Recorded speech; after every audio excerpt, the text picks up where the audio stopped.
adik-adik. Gimana kabarnya? Luar biasa. Wah, masih kurang semangat nih, kurang semangat. Gimana kabarnya? Luar biasa. Nah, adik-adik, kita ketemu lagi. Hari ini kita udah mau mulai ibadah sekolah minggu kita. Semuanya siapkan hati, siapkan pikirannya. Jangan ada yang main-main lagi. Yuk, kita mau fokus, kita mau memuji Tuhan. Semuanya kita mau berdoa dulu. Lipat tangan, tutup mata, ikutin Cici berdoa ya. Tuhan Yesus, terima kasih untuk hari ini. Kami bisa beribadah kepada Engkau.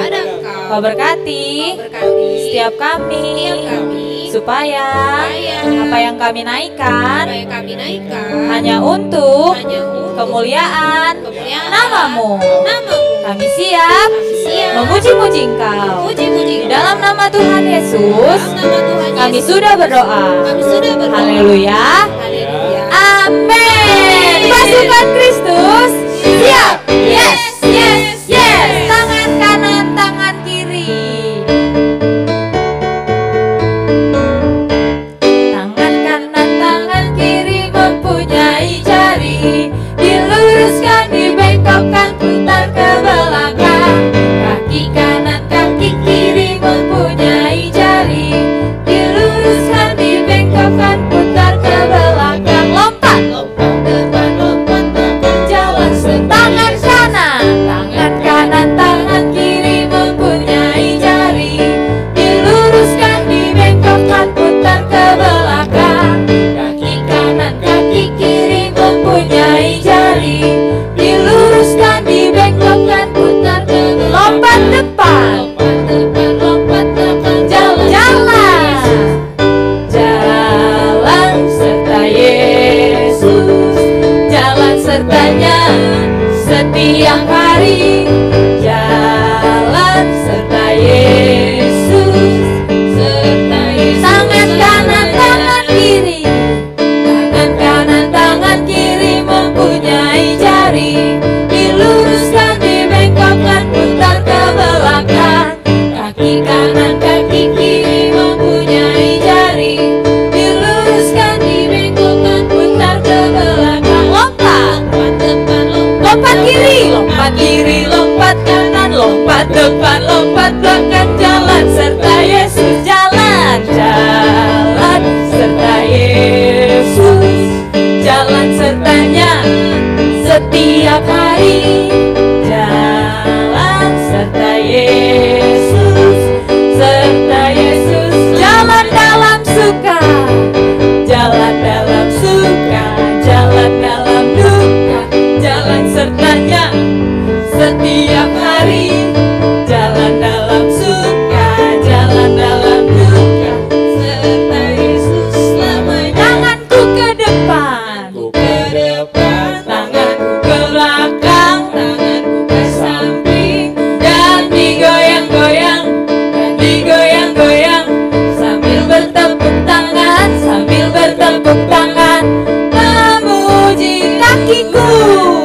Kakiku ke depan, kakiku ke belakang, kakiku ke samping, dan digoyang-goyang, dan digoyang-goyang, sambil bertepuk tangan, sambil bertepuk tangan, kepalaku ke depan, kepalaku ke depan, kepalaku ke belakang, kepalaku ke samping, dan digoyang-goyang, dan digoyang-goyang, sambil bertepuk tangan, sambil bertepuk tangan, memuji Tuhan. Lututku ke depan, lututku ke depan, lututku ke belakang, lututku ke samping, dan digoyang-goyang, dan digoyang-goyang, sambil bertepuk tangan, sambil bertepuk. Siap-siap adik-adik. Tanganku ke depan, tanganku ke depan, kakiku, kakiku ke belakang, kepalaku, tahan. Adik-adik semuanya tahan ya. Jangan ada yang bergerak. Dan digoyang-goyang, dan digoyang-goyang, sambil bertepuk tangan, sambil bertepuk tangan, memuji. Sekali lagi, kakiku, kakiku ke depan, tanganku,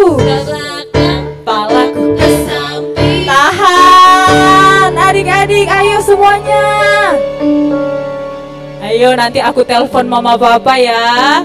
Jangan sampai ada yang gerak ya.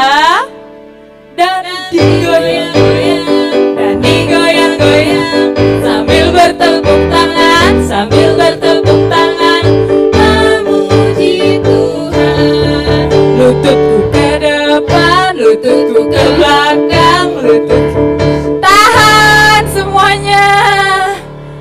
Mama papa boleh tolong difoto dulu ya anak-anaknya ya. Kalau yang nggak pose nanti kita samperin. Dan digoyang-goyang, dan digoyang-goyang, sambil bertepuk tangan, sambil bertepuk tangan, memuji Tuhan. Beri sorak-sorai yang meriah buat Tuhan Yesus. Oke adik-adik dipersilakan duduk kembali. Tiba saatnya kita mau mendengarkan firman Tuhan. Mari kita mau lebih sungguh-sungguh lagi. Kita mau buka hati kita untuk isi kebenaran firman Tuhan.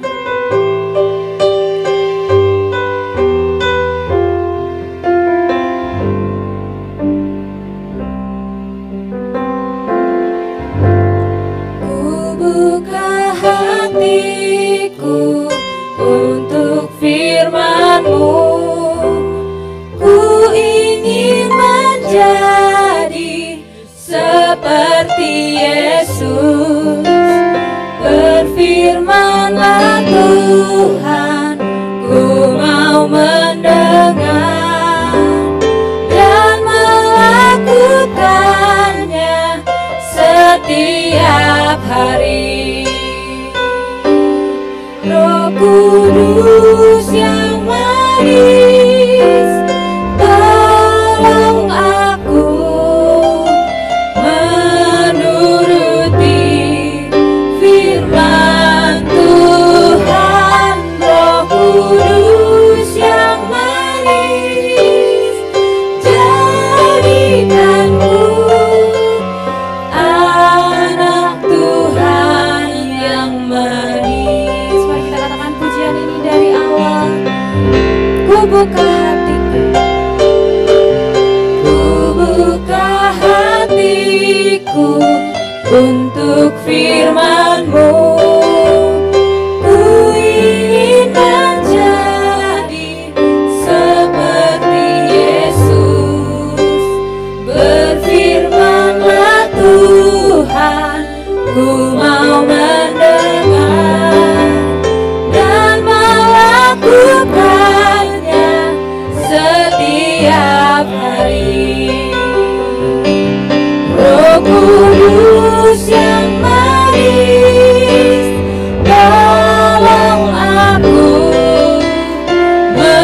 menuruti firman Tuhan. Roh Kudus yang manis, jadikanku anak Tuhan yang manis. Katakan Roh Kudus yang manis, Roh Kudus yang manis, tolong aku menuruti firman Tuhan. Roh Kudus yang manis, jadikanku anak Tuhan yang manis. Anak Tuhan yang manis, anak Tuhan yang manis, anak Tuhan yang manis.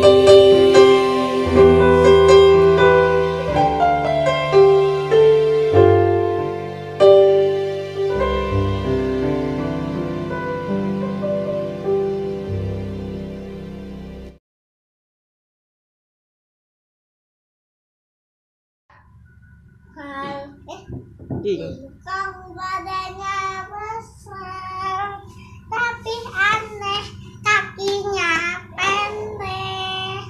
Lebih aneh binatang bebek, lehernya panjang, kakinya pendek.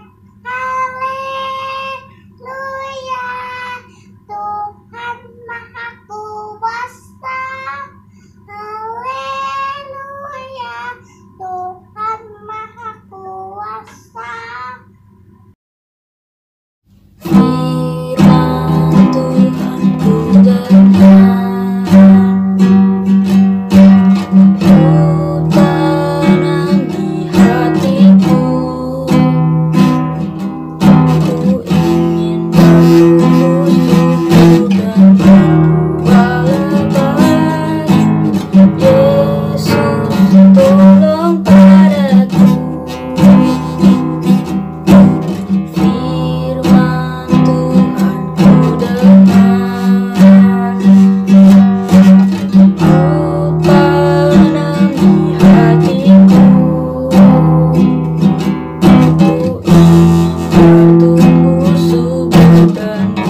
memuji-muji nama Tuhan, sekarang kita mau mendengarkan firman Tuhan. Cici mau cerita. Tapi sebelum itu, kita ambil sikap doa yang baik ya. Kita mau berdoa dulu. Lipat tangannya, tutup matanya, kita berdoa. Tuhan Yesus, terima kasih Engkau sudah menyertai kami hingga hari ini. Sekarang kami mau mendengarkan firman Tuhan, biar segala sesuatu yang baik dapat kami ingat, dapat kami mengerti, dan dapat kami lakukan di kehidupan kami masing-masing. Tuhan, ajar kami agar kami dapat mendengarkan firman Tuhan dengan baik. Terima kasih Tuhan Yesus. Haleluya.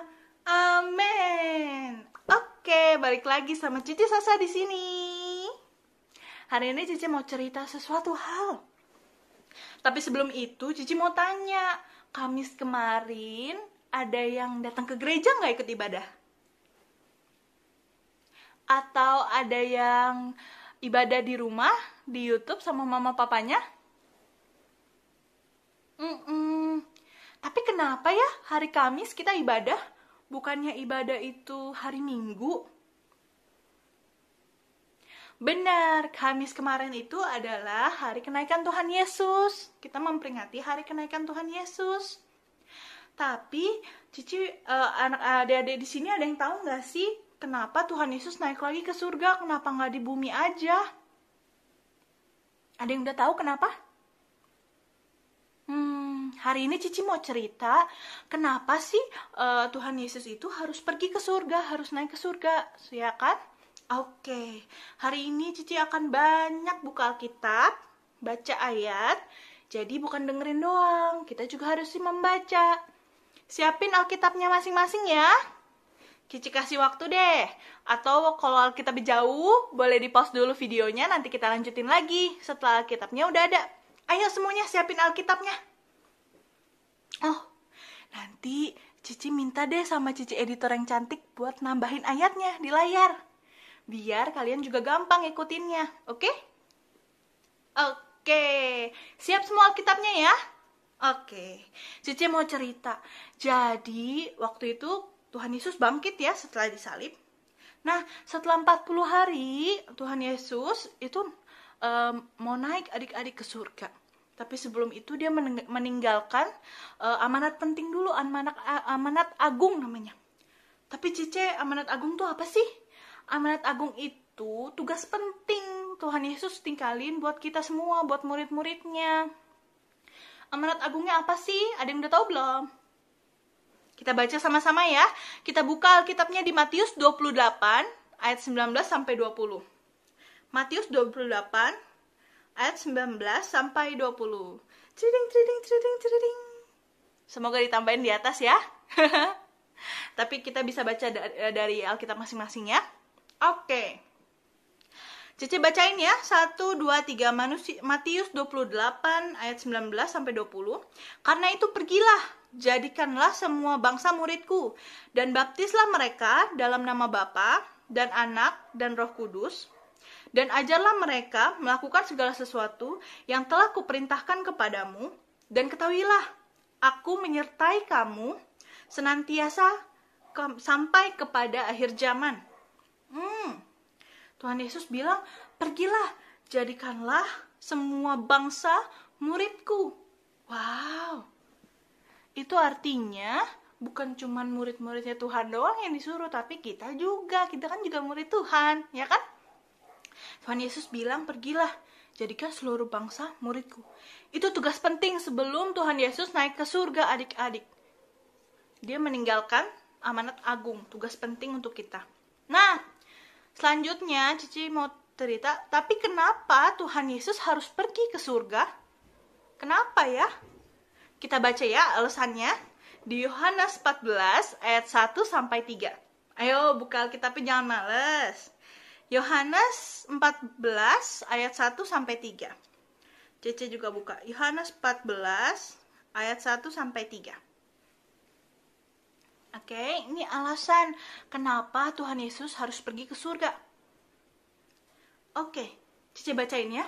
Yohanes 14 ayat 1 sampai 3. Rumah Bapa, janganlah gelisah hatimu.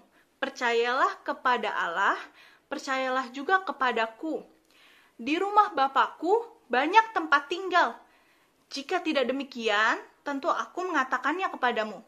Sebab aku pergi ke situ untuk menyediakan tempat bagimu. Dan apabila aku telah pergi ke situ dan telah menyediakan tempat bagimu, aku akan datang kembali dan membawa kamu ke tempatku, supaya di mana aku berada, kamu pun berada. Nah, itu alasannya adik-adik. Alasan pertama kenapa Tuhan Yesus harus kembali ke surga. Ya, harus pergi kembali ke tempatnya di rumah Tuhan Yesus di surga, ya kan? Karena untuk menyediakan tempat bagi kita semua.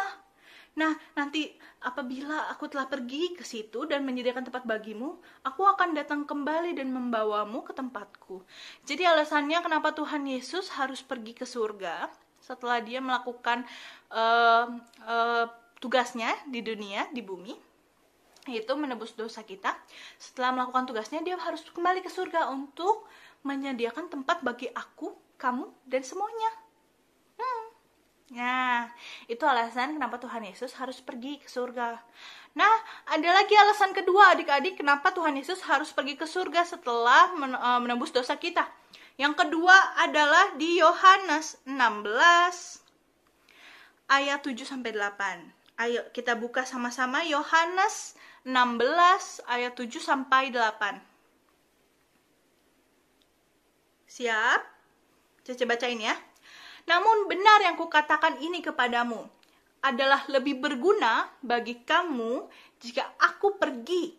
Sebab jikalau aku tidak pergi, penghibur itu tidak datang kepadamu.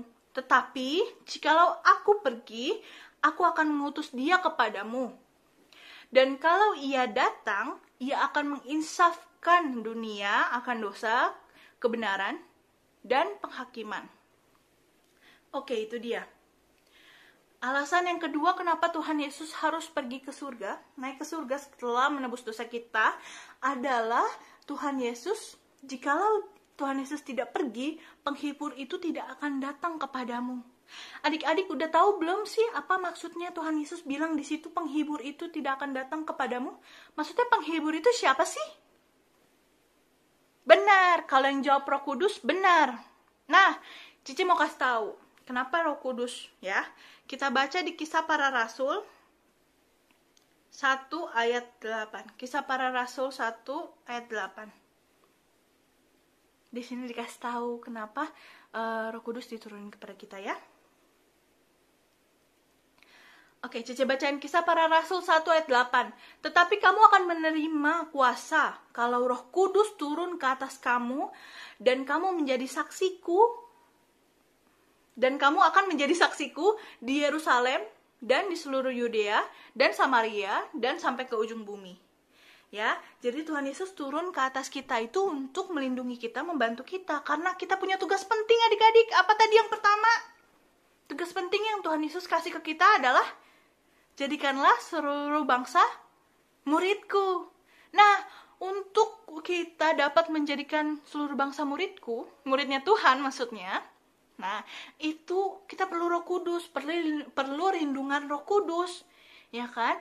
Perlu Roh Kudus untuk tuntun kita agar kita dapat menyelesaikan tugas penting tersebut. Nah, tapi maksudnya tadi di Kisah Para Rasul 1 ayat 8 dia sebut ya, dan kamu akan menjadi saksiku di Yerusalem dan di seluruh Yudea dan Samaria dan sampai ke ujung bumi. Maksudnya menjadi saksinya Tuhan Yesus apa sih teman-teman, adik-adik? Ada yang tahu nggak? Maksudnya jadi saksi itu kita menceritakan pribadinya Tuhan Yesus kepada semua orang. Kepada adik kita, kepada kakak kita, kepada orang tua kita, kepada teman-teman di sekolah, teman-teman di rumah, kepada guru, dan kepada semua orang pokoknya ya. Nah, ceritakan pribadi Tuhan Yesus itu, menjadi saksi Tuhan Yesus, bukan artinya cuman ngomong doang. Ngomong yang kayak menceritakan kebaikan-kebaikan Tuhan Yesus, itu benar adik-adik, menceritakan tentang mujizat-mujizat yang Tuhan Yesus buat dalam Alkitab maupun dalam kehidupan adik-adik. Tapi, Cici mau kasih tahu, Cici mau ingetin juga, kalau misalnya kita jadi saksi itu bukan hanya omongan doang loh, tapi pribadi kita juga harus mencerminkan pribadinya Tuhan.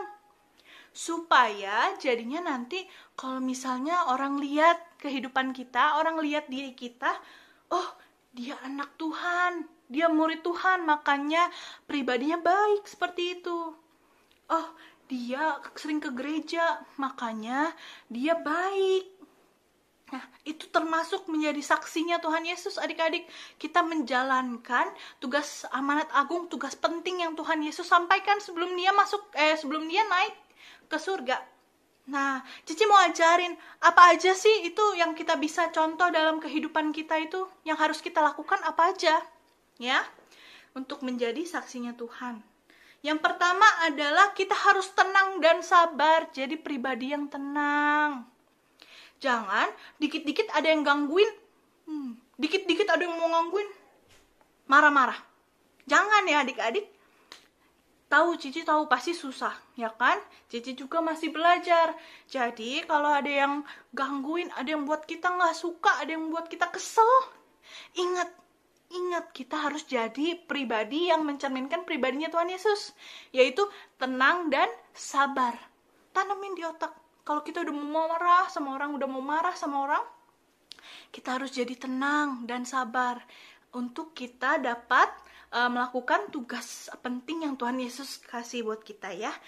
Lihatnya dari mana, Cici? Kita buka Yohanes 16 ayat 33. Oke, Yohanes 16 ayat 33. Cici bacain ya. Semua itu kukatakan kepadamu, supaya kamu beroleh damai sejahtera dalam aku. Dalam dunia kamu menderita penganiayaan, tetapi kuatlah hatimu. Kuatkanlah hatimu. Aku telah mengalahkan dunia, kata Tuhan Yesus. Aku telah mengalahkan dunia. Kuatkanlah hatimu. Kita harus belajar dari Tuhan Yesus, ya. Kita harus mempunyai damai sejahtera. Memperoleh damai sejahtera.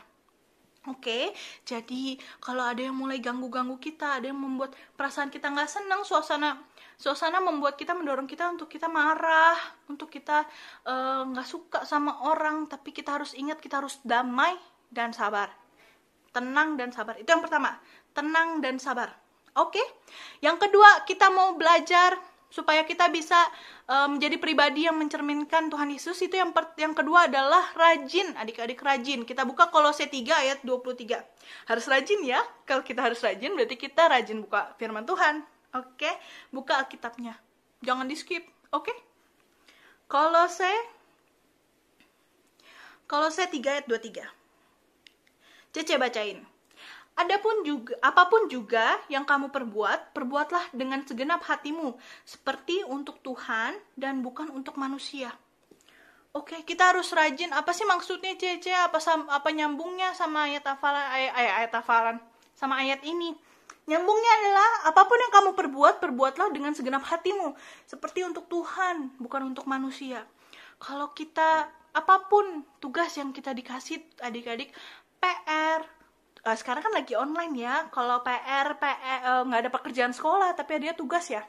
Nah, kalau dikasih tugas sama gurunya, jangan setengah-setengah adik-adik kerjainnya. Jangan cuma asal nyoret, warnain keluar garis, jangan ya. Kita semua, apapun yang kamu perbuatlah dengan segenap hatimu, seperti untuk Tuhan. Artinya, hal-hal kecil yang kamu perbuat semuanya harus dilakukan dengan sungguh-sungguh, dengan segenap hatimu, seperti kamu melakukannya untuk Tuhan, adik-adik. Oke? Jadi kalau disuruh mama bantuin, tolong bantuin mama dong pindahin itu ke piring, ke ini wastafel, ke mesin cuci. Jangan males ya. Lakukan semuanya sesuai dengan segenap hatimu, seperti melakukannya untuk Tuhan, adik-adik ya. Kalau kita melakukan sesuatu jangan setengah-setengah, kita harus rajin. Oke? Yang pertama tenang dan sabar, yang kedua rajin, yang ketiga adalah murah hati. Murah hati. Kita buka 1 Timotius 6 ayat 18. 1 Timotius 6 ayat 18. Cece yang baca. Peringatkanlah agar mereka itu berbuat yang baik. Peringatkanlah agar mereka itu berbuat baik. menjadi kaya dalam kebajikan, suka memberi dan membagi. Artinya apa tuh? Murah hati. Murah hati artinya kita nggak pelit. Ini di Timotius sudah bilang, 1 Timotius 6 ayat 18. Peringatkanlah agar mereka itu berbuat baik, menjadi kaya dalam kebajikan, suka memberi dan membagi. Kebajikan itu melakukan kebaikan ya adik-adik artinya. Nah, itu artinya kita nggak boleh pelit dalam berbuat baik adik-adik. Jangan lihat dulu, itu yang sering ngejekin aku nggak mau bantuin. Jangan, ya.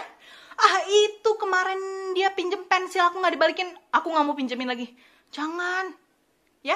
Tuhan Yesus sudah ingatkan, kita itu harus berbuat baik dan menjadi kaya dalam kebajikan. Artinya harus sering-sering menjadi kaya, kan artinya menerima banyak ya. Kita harus sering melakukan kebaikan, apapun itu. Ya. Kalau kita menjadi baik, suka memberi dan membagi, artinya kita mencerminkan pribadi Tuhan Yesus. Jadi orang kalau ngelihat kita, oh itu anak Tuhan. Karena dia murah hati, ya, berbuat baik kepada siapapun. Walaupun ada anak orang-orang yang nggak suka sama dia, tetap kita harus berbuat baik. Oke? Pertama, tenang dan sabar. Kedua, rajin. Ketiga, murah hati. Keempat, mengucap syukur. Banyak banget Cece. Tenang, udah mau habis. Mengucap syukur, Kolose 3 ayat 17. Kolose 3 ayat 17. Maaf ya Cece editor, banyak ayatnya, tapi kita harus sering-sering baca ayat. Oke? Kolose 3 ayat 17. Mengucap syukur, Cece baca. Dalam segala sesuatu yang kamu lakukan, dengan perkataan atau perbuatan, lakukanlah semuanya itu dalam nama Tuhan Yesus, sambil mengucap syukur oleh Dia kepada Allah Bapa kita. Jadi, apapun keadaan kamu, apapun perkataan kamu, apapun perbuatan kamu, kita harus selalu mengucap syukur. Kayak sekarang adik-adik gak nyaman sekali ya, kemana-mana harus pakai masker, belum kalau panas, aduh pengap. Berasa nggak? Ya kan? Aduh, juga adik-adik yang anak-anak jangan sering-sering keluar ya, di rumah dulu, ya kan? Nah, di rumah juga bosan, nggak bisa main di lapangan, nggak bisa main bola, ya kan? Cuma bisa main PS atau main handphone. Tapi jangan lupa baca Alkitab ya. Nah, di rumah. Ya, sekolah juga nggak bisa ketemu teman-teman, sekolahnya online ya. Nah, itu dia. Tapi kita harus tetap mengucap syukur kalau keluarga kita diberikan perlindungan kepada Tuhan. Kita masih tetap bisa hidup sehat hingga sekarang. Bisa mendengarkan firman Tuhan, memuji nama Tuhan hingga sekarang. Artinya Tuhan Yesus melindungi kita, Roh Kudus melindungi kita. Kita harus mengucap syukur. Jadi kalau nanti ada kejadian-kejadian gak enak menimpa kita, kita harus tetap mengucap syukur. Mengerti adik-adik? Iya, karena dalam segala kegiatan Tuhan pasti melindungi kita. Oke? Pertama, tenang dan sabar. Kedua, rajin. Ketiga, murah hati. Keempat, mengucap syukur. Terakhir, kelima, udah mau selesai, rendah hati. Kita buka Amsal 22 ayat 4.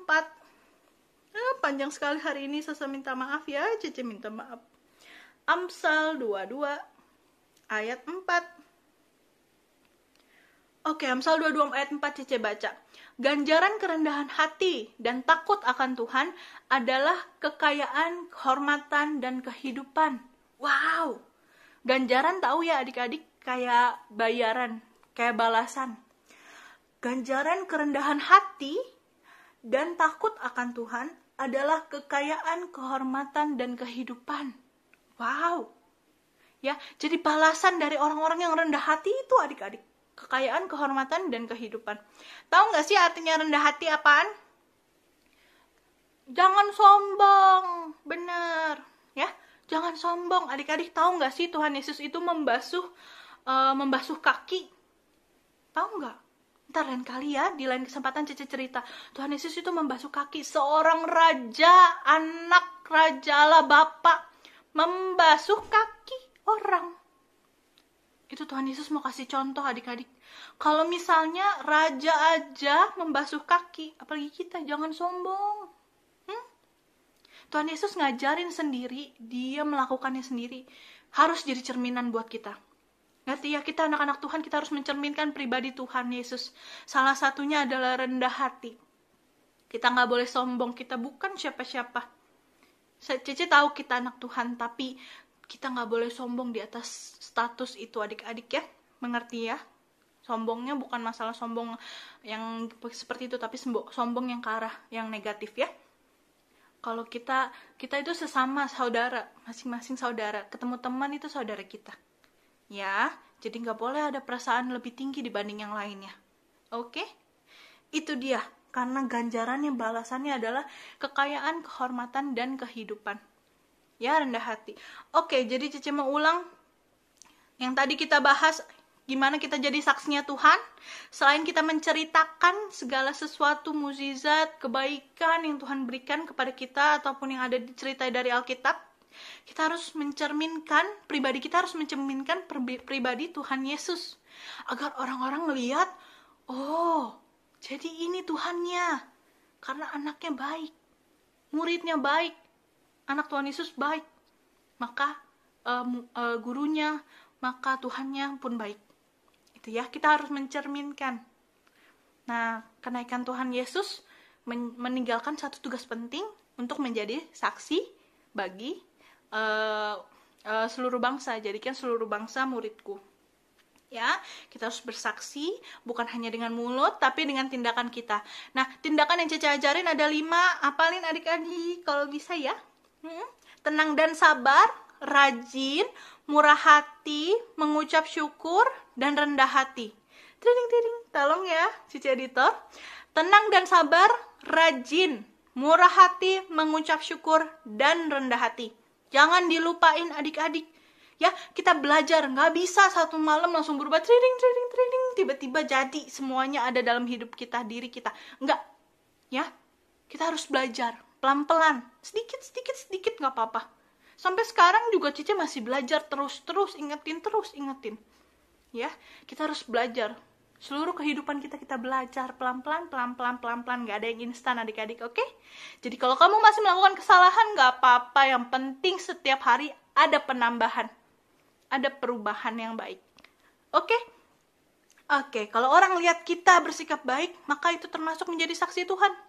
Orang lihat gimana sikap kita, ya? Yang tadinya belum mengenal Tuhan, mereka jadi bisa melihat, oh, anak Tuhan jadi baik, adalah orang-orang yang baik. Jadi mereka mau mengenal Tuhan kita yang mana, siapa, dan apa ajarannya. Oke, Cici terakhir kita mau mendengarkan ayat hafalan. Yeay, sudah mau selesai. Maaf ya panjang, tapi jangan lupain firman Tuhan hari ini. Oke, ayat hafalannya. Kisah Para Rasul 1 ayat 8. Siap-siap kita baca bareng-bareng kalau ini. Oke, Kisah Para Rasul 1 ayat 8. 1, 2, 3. Tetapi kamu akan menerima kuasa kalau Roh Kudus turun ke atas kamu, dan kamu akan menjadi saksiku di Yerusalem dan di seluruh Yudea dan Samaria dan sampai ke ujung bumi. Ulang ya, sekali lagi ya. Ini dia. 1, 2, 3. Tetapi kamu akan menerima kuasa kalau Roh Kudus turun ke atas kamu, dan kamu akan menjadi saksiku di Yerusalem dan di seluruh Yudea dan Samaria dan sampai ke ujung bumi.